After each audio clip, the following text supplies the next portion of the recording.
Hey guys, and welcome back. My filming schedule's been a little crazy. I have not been getting videos out as quickly as I would like. It's just been a crazy season. So my hair is a disaster and I'm a complete mess, but I wanted to sit down and film today and try and get this video up. I've had this foundation to test for a little while and it's just been sitting on my desk saying, try me. That's what we're gonna do today. I'm gonna try out a foundation. It's not new, I don't think, but it's new to me and it's from Guerlain. Now, one of my all-time favorite foundations is from Guerlain. It's their most gorgeous packaging ever, but the Le Essential 16-Hour Wear Natural Glow foundation. This one is one of my all-time favorites. So I was very curious to try another foundation from Guerlain. I picked this up in the Sephora sale around Christmas time, before Christmas time, so I've had it, oh no, it can't be that. It had to have been spring sale. When was the last sale? I don't remember. This year's been crazy. Anyways, so I have not taken this out, tried it or anything. Let's take a look at this foundation. So that's what I'm doing today. I'm testing this foundation. I'm going to be painting a mural in my son's room today, so I am going to be quite active and might get paint on my face, I don't know, but I am going to test the wear time of this foundation. So let's see what this says. This also says Healthy Glow Natural Perfection Foundation, 24-hour wear, no transfer. We may have to test that. 95% naturally derived ingredients. So let's go ahead and get this on my face. Okay, so I have put on a serum, but I don't think I'm gonna use like a foundation primer. I think we'll just stick with that and see what this looks like. The shade that I got is 0 in Neutral. So let's see what this shade looks like on me. So, oh, it's thicker than I thought.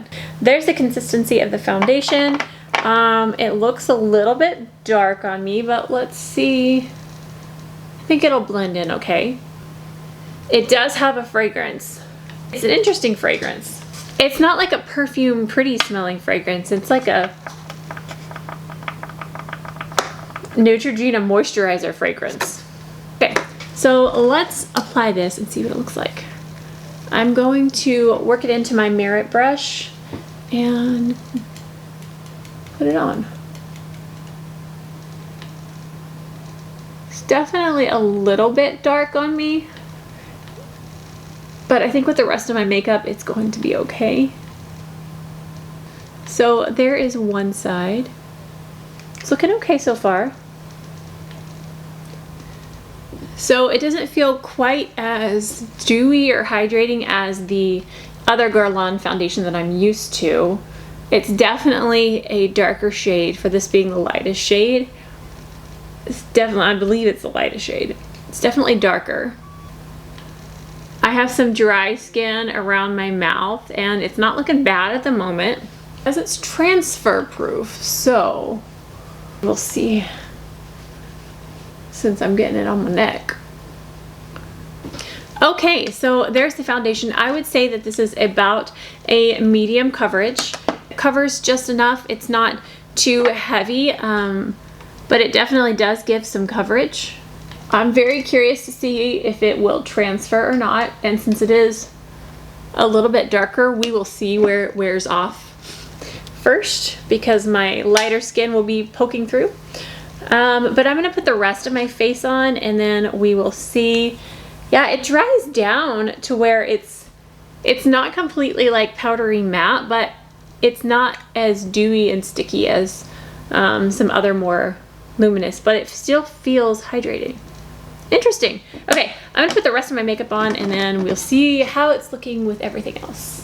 Alright guys, so I now have the rest of my face on. I am filming 2 videos at once, so I just filmed my eyeshadow testing out a palette, but let's take a look at this foundation and see how it's looking. I did have a little bit of fallout from the eyeshadow, but it did brush away pretty easily. I did not put any powder on top of the foundation. I do have a powder blush, but that's it. And then a little bit of Kosas concealer.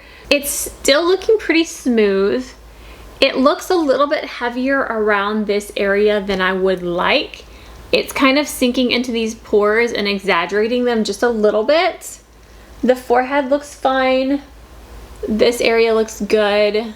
Overall, I think the foundation is looking good. It's not looking great. Like, it's not my favorite off of first application, but we're gonna see how this wears and if my skin stays looking. If it stays looking like this the whole day, then I will be happy with it. It's just a little bit heavy through here, especially since it's just a little bit heavy through here, especially since I haven't put on powder other than blush. But yeah, I'm gonna wear this throughout the day and we're going to see how it holds up through the test of time and painting a mural. So I think that's all I gotta say for now. So I will see you in a few hours. All right guys, so it has been many hours. I'm going to wrap this video up here, but I wanted to show you how the foundation held up. I have been painting a mural. That's why I paint all over me. I think I've got some on my face. But let's take a look at the foundation and see how it's held up. So I think it stayed on pretty well. It says it's transfer proof, and I think it does actually stay pretty well. Let me see if it wipes. It does transfer onto my white shirt if I do this a little bit. So it's not completely transfer proof, but it has stayed on pretty well. Now, how does the foundation look? It looks fine is the way I would describe it. It's not amazing. One, I do have dry skin, so it looks a little bit dry in certain areas, but it's not bad. I'm not like overjoyed with the way it's sitting right here, which upon first application, I didn't like this anyways. It just looks a little bit heavy through here, but the rest of the face looks nice. It looks fine. It's held onto the blush pretty well, but there's a couple of dry patches that look a little bit emphasized. But my overall impression of this foundation is it'll do. It's not one I'm going to want to reach for. I prefer the other Guerlain foundation that I have, and I prefer the Chanel No. 1 foundation way much more than the Guerlain Terracotta Tint. I never said the name of this before. Whoops. Anyways, this video has probably been everywhere, but it's fine. But for the high price of Guerlain, it's not good enough for me to recommend and for me to want to reach for this. I will use it some more because I want to test it out thoroughly and because I spent a lot of money on it, but it's not one that I'm going to want to repurchase like the what's it called, like the Lay Essential one that I have purchased, they think 3 times now. So this one's kind of a dud for me for Guerlain. It's not trash, but it's also not amazing. This is of course based on my dry skin. So let me know if you have tried this foundation and what your thoughts are, and let us know what your skin type is in the comments below. But that's going to wrap it up for this one. If you enjoyed this, please give it a thumbs up. And if you haven't already and want to see future videos, hit that subscribe button down below, and I will see you guys next time. Stay gorgeous. Bye. Bye. Bye. Say bye. Bye. Makeup is in the other room. Oh, this works. Ah! I am so scatterbrained. I am scraping the edges of this. I really should just buy another one. It's basically gone. So I think it's wow, that got really high.